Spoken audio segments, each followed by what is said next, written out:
বিয়ে করছি দুইটা তিনটা চারটা করছি বেটা।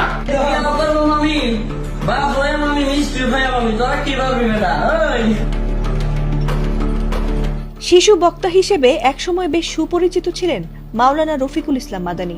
তবে সাবেক প্রধানমন্ত্রী শেখ হাসিনার শাসনামলে ওয়াজ মাহফিলে সাহসী বক্তব্য দেয় তাকে গ্রেফতার ও নির্যাতনের শিকার হতে হয়েছিল। এরপর দীর্ঘদিন তেমন আলোচনায় না থাকলেও হঠাৎ তিনি জানিয়েছেন যে তিনি কন্যা সন্তানের বাবা হয়েছেন।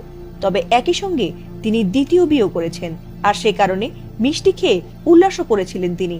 আর সেই ভিডিও দ্রুতই ভাইরাল হলে নিন্দার ঝড় ওঠে সামাজিক মাধ্যমগুলোতে। আর সেই আগুনে ঘি ঢেলে মাদানীকে এবার নিজের শ্বশুর বলে দাবি করলেন নয় বিয়ে করা মুফতি মামুনুর রশিদ কাশেমি। উভয় স্ত্রীর মাঝে ইনসাফ করবেন এবং যখনই দেশে আসবেন। বুধবার এক ফেসবুক স্ট্যাটাসে মাদানী তার দ্বিতীয় বিয়ের কারণ খোলাসা করে লিখেছেন তিনি গুনাহ থেকে বাঁচতে শরীয়ত মোতাবেক বিয়েটা করেছেন। তিনি লিখেছেন, আল্লাহর ভয় এবং গুনাহ থেকে বাঁচতে নিজের জীবনের এই কঠিন সিদ্ধান্ত তিনি নিয়েছেন। তিনি দ্বিতীয় বিয়ের মাধ্যমে আল্লাহর বিধানকে আঁকড়ে ধরতে চেয়েছেন বলেও জানিয়েছেন। জানাইতে হবে বিয়ে করছি দুইটা তিনটা চারটা করছি বেটা। তবে প্রথম স্ত্রীর সন্তান জন্মের দিন তার অসুস্থতা সত্ত্বেও তার সেবা না করে আর ধৈর্য না ধরে দ্বিতীয় বিয়েকে প্রকাশে এনে মিষ্টি খাওয়ায় নেটিজেনদের তীব্র সমালোচনার মুখে পড়েন তিনি।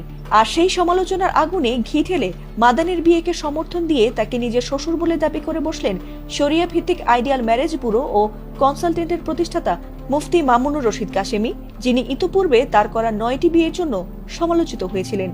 কাশেমি কেন মাদানীকে তার শ্বশুর বললেন সেই বিষয়টি খোলাসা করেছেন এক ফেসবুক পোস্টে। তিনি লিখেছেন, ইমামউদ্দিন সাহেব তিনি আমার বড় চাচার জামাই, তিনি আমার দুলাভাই। তার দ্বিতীয় স্ত্রীর মেয়ের সঙ্গে আমার বিয়ে হয়, তাই তিনি আমার শ্বশুর।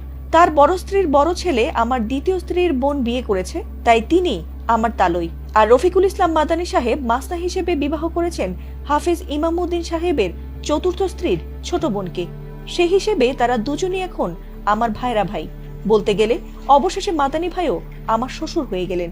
যদিও এ সময় নিজের করা 9 বিয়ের পর আবার কোনো নতুন খবর আছে কিনা সেই বিষয়ে নেটিজেনদের প্রশ্নের কোনো জবাব দেননি মুফতি কাশেমি।